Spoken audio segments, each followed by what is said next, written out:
year of return had a vision bearer, and that vision bearer was His Excellency the President when he assumed office. I think for us in tourism, he told us two things. One, that he wanted us to promote domestic tourism more aggressively, and two, he wanted us to continue the work of his late friend, the Honorable Jake Okanta Ubitibi-Lamte. And so, taking a cue from what our then Minister, Catherine Afeku, told us, domestic tourism, we launched what we call the See Ghana, Eat Ghana, Wear Ghana, and Feel Ghana campaign, which is currently ongoing. This morning, Yofi Grant showed you a little clip of our See Ghana, Eat Ghana, Wear Ghana, Feel Ghana campaign. And for the diaspora engagement, I think working closely with the Office of Diaspora Affairs, which is also at the presidency, the president himself, the Pan Affairs Foundation, and the Declare Group, we decided that we needed to take advantage of the 400-year commemoration of the transatlantic slave trade. Unfortunate as the incident was, we saw in it a positive, that the African spirit was resilient and needed to be celebrated. And that was the idea of the year of return. And so throughout the year, working with various private sector operators, event organizers, public sector agencies like the Office of Diaspora Affairs, the Ghana Immigration Service, the various missions. I know we were here in the UK under the auspices of the High Commission to engage. And so that is where we started off, and that's how far we've come. Looking forward, we're going beyond the return. And that means there's need for broader consultations, broader stakeholder engagement, because now people have come, they've visited, and indeed we've seen record numbers. As of September, we had about a 26% increase year on year. Average spend for visitors coming into the country has also increased quite dramatically, and also the average number of days has gone up from 8 days to 10 days. So for those in the industry, it means there's a need for more investments coming in as people prepare to welcome the visitors that are coming in. And so I'll spend a few minutes to talk about the investment opportunities within the tourism space.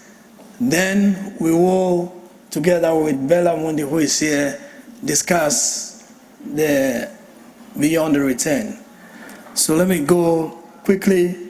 The investment goals that we have for tourism is to make Ghana a highly competitive, internationally competitive destination built on partnerships, investments,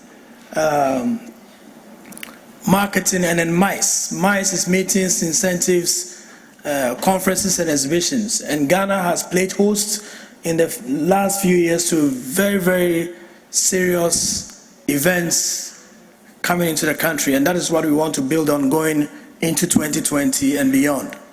When it comes to the opportunities within the tourism sector, we have natural ecotourism opportunities. We have the coastline, the sandy areas, the 500 and so 40 kilometers of sandy beaches, the waterfalls, the national parks, the lakes and dams. Those are the things that we are opening up for investment, and we have one of the agencies under the ministry, the Ghana Tourist Development Company, that handles most of these investment conversations. Then you also have the historical heritage opportunities. The year of return and beyond the return was built on Ghana's heritage. We know the history of the forts and castles, about 75% of them being dotted along the coastline of Ghana. And so it presents opportunities for people who want to build hotels around these heritage sites. Even the storyline around the unfortunate incident, as I always say, but it's something that presents opportunities for investors. And then we have the cultural opportunities, the festivals, the contemporary arts, handicrafts, the local, the food. And today, Eisenberg has shown us how we can improve the packaging that we have, and it's quite amazing. Now you can go to some of the major supermarkets across the globe and see Ghana jollof packaged, ready to be eaten. And I think those are opportunities that investors need to look at. It's there, people are keen on it. Yesterday at the UK Africa Investment Summit, the Prime Minister gave us an account proverb, and I think it shows how far our culture is moving, and I believe there is opportunity to now invest in those cultural opportunities. We have the sports, recreational opportunities. Paragliding is one of the biggest festivals that we have in West Africa. That is the only country that we have a paragliding festival happening twice a year. Water sports, golf, etc. And then we have the tourism transport opportunities. Charters is something that I believe going forward is going to play a major role in our tourism conversation. In December, we know a lot of people wanted to come for the December in GH program where we had Afrochella, Afro Nation, Dirty Rave, but there were no flights. There were no flights. And so for those who are interested in charters, that is a big opportunity.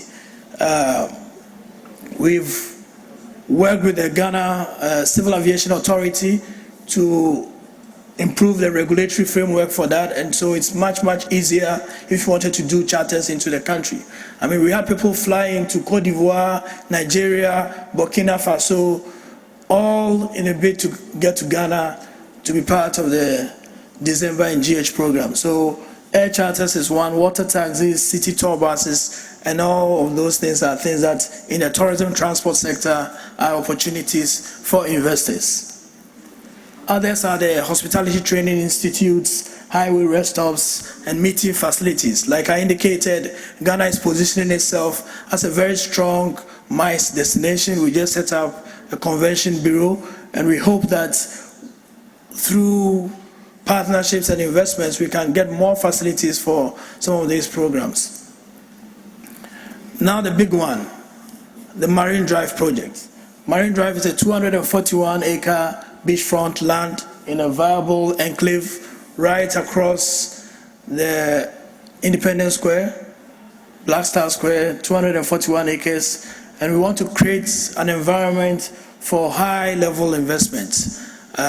Today here in this room we have the project coordinating team here, the anchor developer, Atachi. They're all here ready to engage. We'll show you a little video of that project for you to appreciate, and then we go into the beyond the return. Please play the video.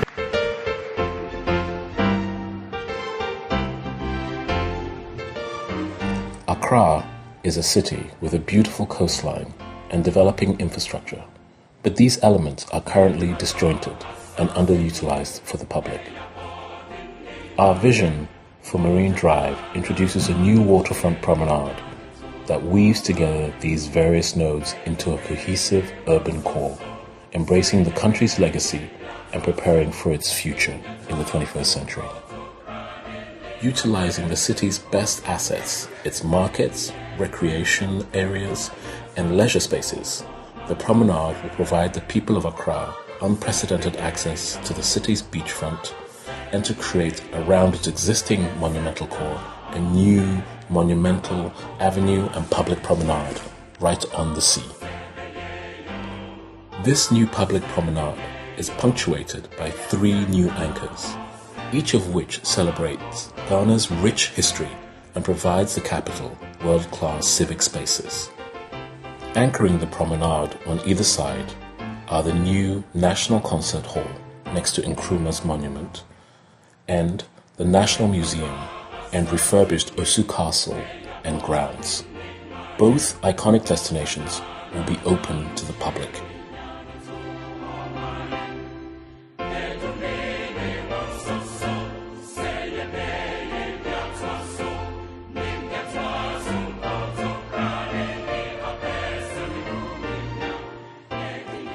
Extending from Independence Square down to the waterfront, the new park culminates in a coastal overlook that offers dramatic sweeping vistas across this part of the Gulf of Guinea.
three elements form a framework for a network of exciting new beachfront developments that together will establish a defining skyline for Ghana's capital and convert tourism and the local economy into a real transformative force that will truly benefit the country and its people.